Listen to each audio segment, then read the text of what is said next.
Okay, that was season 1, episode 5 of Demon Slayer. Holy shit. We learned so much. We met people. I loved it. I cried at the beginning.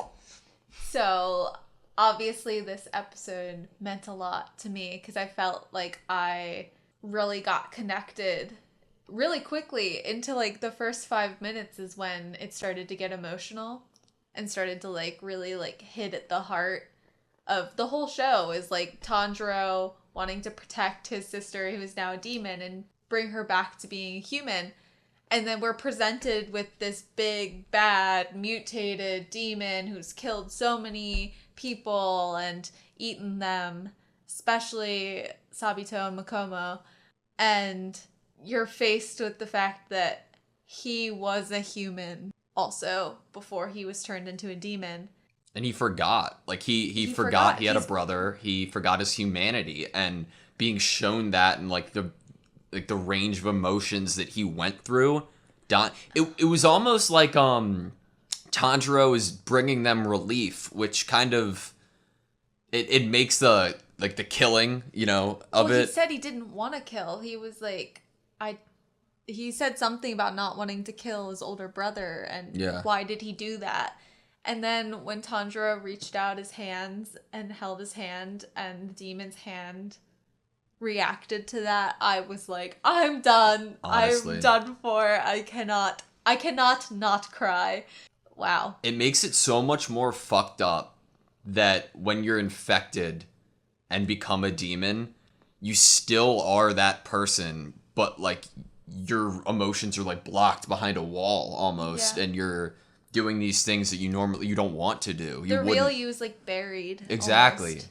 No, so the mutated demon who had killed over 50 people, I cried for.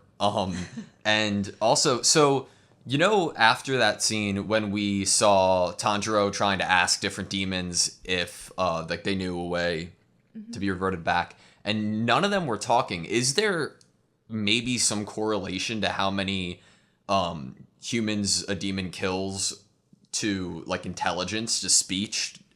I mean, it definitely correlates with strength. So maybe abilities and consciousness, and not just being run by animalistic instinct. Because obviously the mutated demon was almost like purposefully seeking out certain people to kill. Oh, yeah. When the other demons are like, person, kill, eat. Yeah. And he was definitely stronger to the point where he was also mutated. So I think there might be some level of like gaining intelligence or consciousness. The more people you eat. Yeah. Do they eat them or is it kills? Well, it's like suck their blood kind of thing. Blood related, vampire-esque, but also the mutated demon literally like swallow and chewed. Big true. So I guess digest in some way. Yeah. Does that happen to every demon when they die, or is that something that Tanjiro is like especially giving to them? Because we know that he has some sort of ability to communicate with the dead. So does this like fall in line with that only when Tanjiro kills a demon they feel the sense of relief, or is that every time they're killed by a demon slayer? I feel like Tanjiro might be a special case because of the fact that he has some sort of sympathy for them. And I think a lot of demons wouldn't be faced with that sort of sympathy upon their death because they're being slayed for evil deeds. And I feel like Tanjiro's situation with Nezuko, but also just who he is as a person, he doesn't want to kill. And I think that his sympathy towards them, they can feel it. Like the mutated demon, you heard him say this is the last thing he's going to see and experience. And then it flipped over to Tanjiro's face, and there was no mask. It was his real emotions. And right after seeing those real emotions on his face, right after that is when his like whole realization about who he used to be And his big brother came about. Yeah, that was heartbreaking, dude. And like 7 days passed. We saw that one big encounter, and then we saw like glimpses of, I guess, the following 7 days. I didn't catch that at first. I thought that it was them all walking to the east to see the sunrise. Yeah, they said 5. There were 5 people. Yeah. But why did we only see 4? My first guess during the show, which I said was maybe one of them was like hurt and survived, but maybe wasn't able to be there, wasn't standing, wasn't conscious. Yeah. Maybe that was the case, or I don't know. We met the dude who has anger issues. He seemed like he was in a rush for something, and he just wanted his sword, and he was in a mad rush. Yeah. He was aggressive. The dude who was scared and who was in the intro. the guy that was scared. And he has some sort of little small bird who I can't wait to hear its voice. Oh, I bet it's going to have a cute, non-intimidating voice, unlike the crows. Or it's going to be completely, incredibly intimidating. Or, really wise. Yeah. And, a deep voice. That'd be great. We saw and didn't really meet Butterfly Girl. That's a good name for her, Butterfly Girl. Thanks. I like it. That we learned about once we got back to Urokodaki, and I cried about him and Nezuko's reunion, and then Urokodaki dropped the logs and embraced them. That whole thing was so beautiful. I thought to myself, oh, Tanjiro has a great sense of smell. And when you see Nezuko come out of the house, she doesn't look at him. She's looking straight. She just kicks down the door. And I'm like, oh my gosh, she totally smelled his scent. Yeah. And that is, she has come out to greet him. And that was so Do you think that nice awoke of a her? feeling. Honestly, that could have been what woke her up, was him coming back. And just that hug of the 3 of them. Oh. And he was crying because this is his first student in so long that hasn't been eaten by the mutated demon. I'm sure, I can't imagine how much suffering he's been through. Basically sending these kids that he has grown to care for and almost be a parent to off to their death because of a demon he put there. Yeah, you're right. That must, and you're actively he knows about the demon. I don't know if he knew about it previously or he knew about it because Tanjiro just told him. Either way, that must have been devastating for him over the course of these years. Before I forget about it, that amazing Urokodaki flashback backstory at the beginning, it was if you asked me what I wanted to see, in an OVA or something that I wasn't going to get to see in this show, it would have been that. I didn't think they'd actually show it, and I am so glad that they did. Urokodaki is a total badass, and he, I think it was so cool. I think it really helped with humanizing the demon that you then get to see again in his human form and his emotions and remembering his past. I think that was totally necessary and a great addition to have that piece of the past like that. I wonder if there's a subsection of the Demon Slayer Corps that is trying to help what do you call it? Help the final selection, because obviously he didn't kill this demon that we saw the flashback for. He went out of his way to trap it and then bring it to the final selection. So I wonder if that demon slayers can just make spur of the moment decisions oh, why not? I'll bring this one to the mountain. Or he could have been tasked with it since he is one of the trainers. Yeah. So maybe that's what the trainers did. Was he a trainer then? We don't know. We don't know. I mean, it was a long ways before the series of events in this show. Blood demon art. Demon Spell art. And Nezuko that's not dealing with her. She uses sleep to gain strength. That's interesting. And it's funny.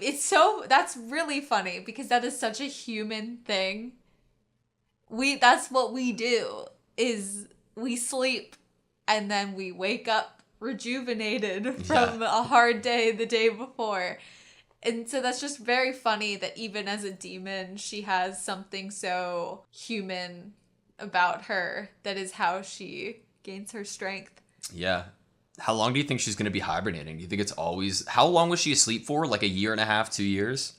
Yeah, if that's I the think it case, was we're like going to be 2 in years. some crazy time skips. I'm hoping it's mainly going to be like short times to regain her strength after a battle. Mm-hmm. But that was her first long sleep after being turned into a demon. So True. I'm sure like the emotional aspect of that could have kept her in hibernation. And she probably didn't want to be a distraction to Tanjiro in his training. She might have been bored. And so she just went to sleep and just stayed asleep. I've been there. Yeah. So, wow. That's probably my favorite episode we've had yet. Really? Probably same. I mean, Because, all the episodes are great. all of them are great. And they end so quickly. That's the reoccurring theme here. They end in the blink of an eye. We met Haganeska, 37 years old. With the weirdest mask. His mask is...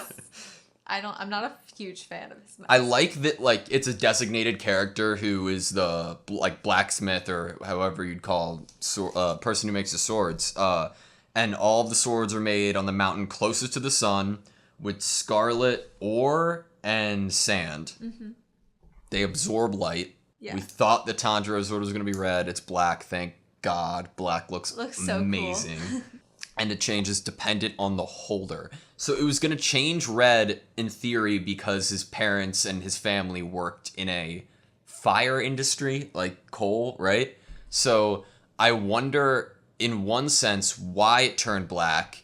Does that have something to do with his parents being different than what he knows them to be? Like they have like some hidden origin, or are they his parents? Crazy, like... Are they his parents? Well, he has the same eyes as his family. His father's name is also Tanjiro. Yeah. So I'm going to say he's probably related to them. Yeah, I'm just saying. There's no, like hidden family drama secret. Maybe they were, like, secret badasses, and then they, like, chose to leave that life to have a family, and then... They were in the Demon Slayer Corps. Yeah, well, no, and then, like, the demon that killed them did it out of like revenge or something, or like came back for them. I don't know. That's a good theory. I'm just going off. That is a good theory. So they get orders, the people who are in the Demon Slayer Corps, to go and I guess just be a vigilante badass and go like rescue people. Yeah, I'm really excited to see the next episode. There's a demon that's purposefully seeking out women. Which to me shows intelligence and conscious, they're thinking. Yeah. So I think they're gonna be a really strong enemy, like the mutated demon, because they are being selective, just like the mutated demon, with who they eat or kidnap in this case, because we don't know. I'm sure this demon is eating them, but all we saw was a shoe and a bag left behind. Yeah. So I am really excited. This is his first mission. Nezuko's awake. Is Nezuko going to go with him on this mission? It might be too dangerous. Is this a solo mission? I don't know. Nezuko's really strong too. What you just said, like the intelligence of the demon kidnapping women, telling you, like I wonder what the crow said to Gyu when he got the mission to go inevitably meet Tanjiro. I wonder, like, it wasn't demons kidnapping girls or girls are mysteriously missing. Yeah, what was the mission? Yeah, I don't know. But I'm excited. I'm excited for the next episode. I had a lot of fun watching. I hope you guys join us for episode 6. Please subscribe if you haven't, and comment down below what you thought of this episode, and maybe like the video. I don't know if you liked it. I want to know if you cried like I did. I cried for the scene with the demon, the mutated demon, and his backstory, and then you got emotional when Tanjiro returned.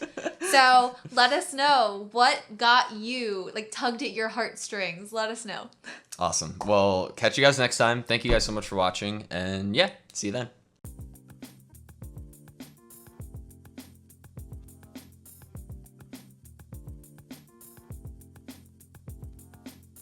So I wonder if that, like, demon slayers can just make spur of the moment decisions like, oh, why not? I'll bring this one to the mountain. Or so I wonder if that like demon slayers can just make spur of the moment decisions like, oh, why not? I'll bring this one to the mountain. Or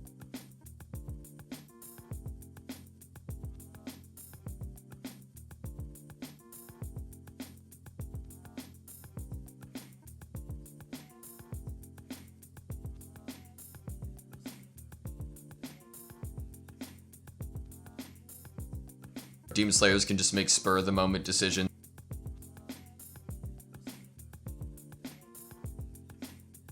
Demon slayers can just make spur of the moment decisions.